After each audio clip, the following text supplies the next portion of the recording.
Hi, friends. Father Scott again. Our readings for Mass today remind us that as we go about the work of sharing our faith with other people, it's important not only that we know what to say, but when to say it. It's of vital importance that we know our faith, that we understand it, and that we be able to put that faith into words and share it with other people. But it's also important for us to place that message that we have within its proper context. In our first reading for today, we read that there's a time for everything. And in our gospel reading for today, we see that Jesus asking his disciples, "Who do people say that I am?" And they give the answers that, some see him as a prophet, and Peter makes his great confession, "You are the Christ." But Jesus tells his disciples not to reveal this to anyone because the people don't yet have the context to understand what it means that Jesus is the Christ, the Messiah, the Anointed One.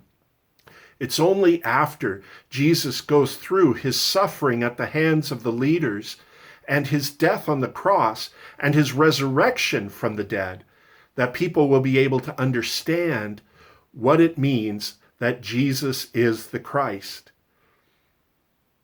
When we are going about sharing our faith with other people, we need to also recognize that maybe there are some things that they need to hear, but not right at this moment. We need to recognize that there's a good time for sharing the truth with people. And God is working to bring people to the place where they'll be able to understand the gospel.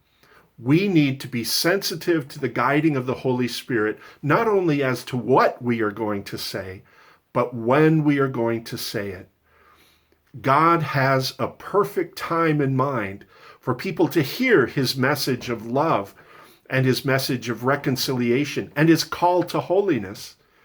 We need to be listening to the Holy Spirit to make sure that what we have to say to the world in general and what we have to say to the people that we love in particular is said at a time when they can hear it and receive it. And that's God's time. May God help us to be sensitive to the Holy Spirit, not only in what we say to other people, in inviting them to come into the family of God, but also when we say it, so that when we sow those seeds of the faith, sow those words of the gospel in people's hearts, they'll be ready to receive them. God bless you, and I'll be talking to you again soon.